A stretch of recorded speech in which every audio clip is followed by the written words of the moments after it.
Vamos a hablar un poco más sobre las validaciones. Ya hemos comentado la importancia que tiene la validación de los datos que recibimos, por ejemplo, a través de formularios. Hemos dicho que se podían hacer de dos maneras, bien en el lado del cliente mediante código JavaScript o incluso elementos HTML5 o del lado del servidor. Lo importante va a ser siempre validar del lado del servidor, que es quien va a recibir los datos e incluso los va a almacenar si utilizamos bases de datos. Para el ejemplo que nos ocupa vamos a aprovechar el último ejercicio que realizamos, que no sé si llegasteis a completar, en el cual yo había definido simplemente un elemento del formulario para el elemento ID. Lo que hemos hecho es añadir un segundo elemento para poder introducir un nombre. Para ello hemos ido al formulario y hemos creado una etiqueta label con el texto name y el campo correspondiente que contendrá el valor correspondiente al nombre. Hemos ido a nuestra clase person y hemos añadido una propiedad a la que hemos llamado personName y hemos definido sus métodos get y set correspondientes. En este caso setName y getName.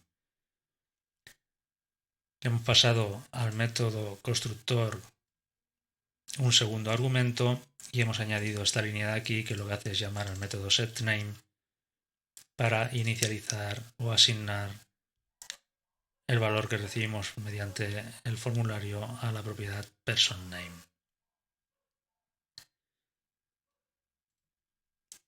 Y en nuestro archivo controlador hemos añadido una línea que lo que hace es declarar una variable name que va a contener el valor que reciba desde el formulario a través del elemento cuyo atributo name sea en este caso name.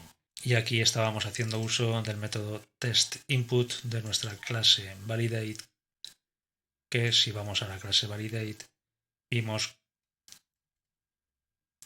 a la hora de declarar el método testInput que estábamos haciendo uso de tres funciones PHP que nos servían para validar los datos que recibíamos a través del formulario para evitar que algún usuario malintencionado pudiese ejecutar código JavaScript, etc. Bien, si nos vamos a nuestro archivo controlador, en esta parte de aquí es donde vamos a definir la validación que vamos a desarrollar en este ejemplo. Va a ser una validación sencilla que va a consistir en indicarle a nuestro programa que los datos del formulario no pueden estar vacíos. Van a ser unos elementos requeridos. Actualmente, tal y como lo tenemos, ya conseguimos en cierta manera algo de validación en cuanto a que nuestro método constructor espera recibir en esta ocasión dos argumentos. El primer argumento va a ser de tipo entero y el segundo va a ser una cadena de texto, de manera que si ahora enviásemos el formulario, ya el método constructor nos va a lanzar una excepción o el programa nos va a lanzar una excepción en la cual nos va a indicar que el método constructor, concretamente el argumento correspondiente al ID o el primer argumento, debe ser de tipo entero y le estamos suministrando una cadena de texto, en este caso una cadena de texto vacía. Con lo que aquí ya en cierta manera estamos consiguiendo, como digo, algo de validación.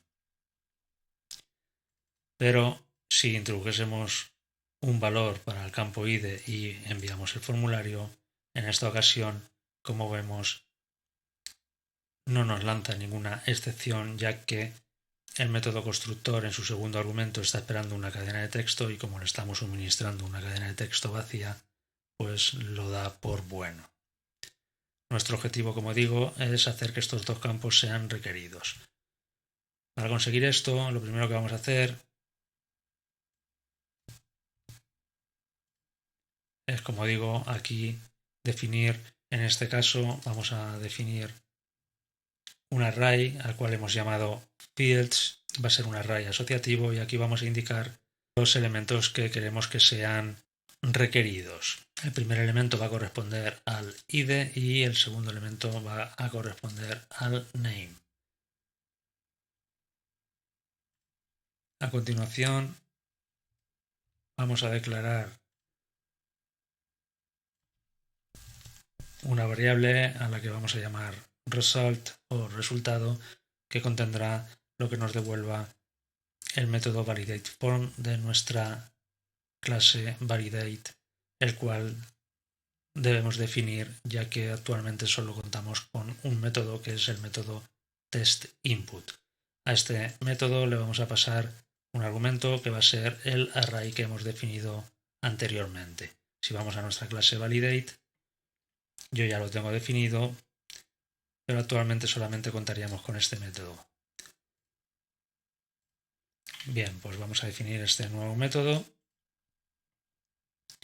y vamos a definir también una propiedad a la cual vamos a llamar MSG. Hemos definido también aquí un método que va a ser getMSG, que nos devolverá el contenido de dicha propiedad una vez que invoquemos dicho método. Bien, como digo, vamos a definir el método validateForm, que va a recibir como argumento un array y nos va a devolver un valor booleano. En el interior de este método vamos a definir una variable result que hemos inicializado a un valor true o verdadero. A continuación hemos definido un bucle for each que va a recorrer nuestro array y nos va a devolver dos variables en forma de key value. Dentro de este bucle for each vamos a definir una sentencia condicional if, y en la condición de esta sentencia le vamos a indicar, mediante el uso de la función empty, que si el valor del elemento que estamos recorriendo en este momento está vacío o no contiene ningún dato, ejecute estas líneas de código de aquí. La función empty lo que va a hacer es comprobar si la variable value contiene algún dato. En caso de que, como digo, no contenga ningún dato, vamos a almacenar en la propiedad MSG, mediante la palabra clave this, una cadena de texto que va a consistir en un elemento párrafo y nos mostrará el contenido de la variable key del elemento que estemos recorriendo en ese momento. Va a asignar a nuestra variable result un valor de false y cuando termine de ejecutar el bucle for each nos va a devolver dicha variable. Volviendo a nuestro controlador,